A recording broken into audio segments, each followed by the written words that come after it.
In the 19th century, on the island of Björkö in Sweden, archaeologists unearthed a Viking grave in the trading settlement of Birka. Inside was a skeleton buried with extraordinary care, surrounded by weapons, gaming pieces, and 2 horses. Everything about the burial screamed one thing: elite warrior. For over 100 years, no one questioned the identity of the person laid to rest. It was, of course, a man, a warrior chief, a tactician, maybe even a commander. But science had other plans. In 2017, DNA analysis was performed on the skeleton, and the results shook the world of Viking studies. The warrior of Birka was a woman. The news was both groundbreaking and controversial. Was this woman truly a warrior, or had modern science simply misread ancient culture? Let's take a closer look.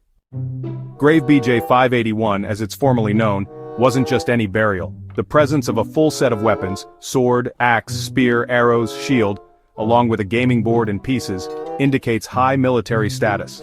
In Viking society, gaming boards were thought to symbolize strategic thinking, possibly the mark of a commander.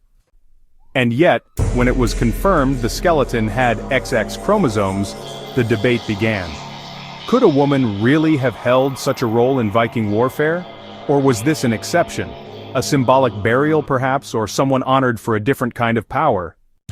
Norse sagas do speak of shieldmaidens, fierce women who took up arms and fought alongside men.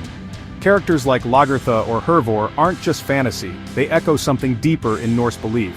But until this discovery, there had been no concrete archaeological evidence to back up the stories. The Valkyrie of Birka may be that missing link. Critics argue that, just being buried with weapons doesn't actually confirm someone used them. Maybe she was buried with her husband's weapons, or maybe the items were just symbolic. But, well, her bones told another story. While they didn't show the classic signs of a battle-hardened life, her burial really mirrored others who were confirmed to be warriors. In fact, none of the warrior graves at Birka, whether male or female, showed extensive battle trauma. So the question lingers, was she a real-life Valkyrie? A woman not only honored in death but respected in life as a military leader? What makes the Valkyrie of Birka so fascinating isn't just her story, it's how she challenges our assumptions about gender, about history, about who gets remembered and how. One grave, long thought to be typical, turned out to be extraordinary. And in doing so, it forced us to look again at the Viking world, and realize it might have been more complex, more inclusive, and more surprising than we ever imagined. There may be more Valkyries buried in forgotten mounds across the north, more warriors who've waited 1,000 years to have their stories retold, and we're just beginning to listen.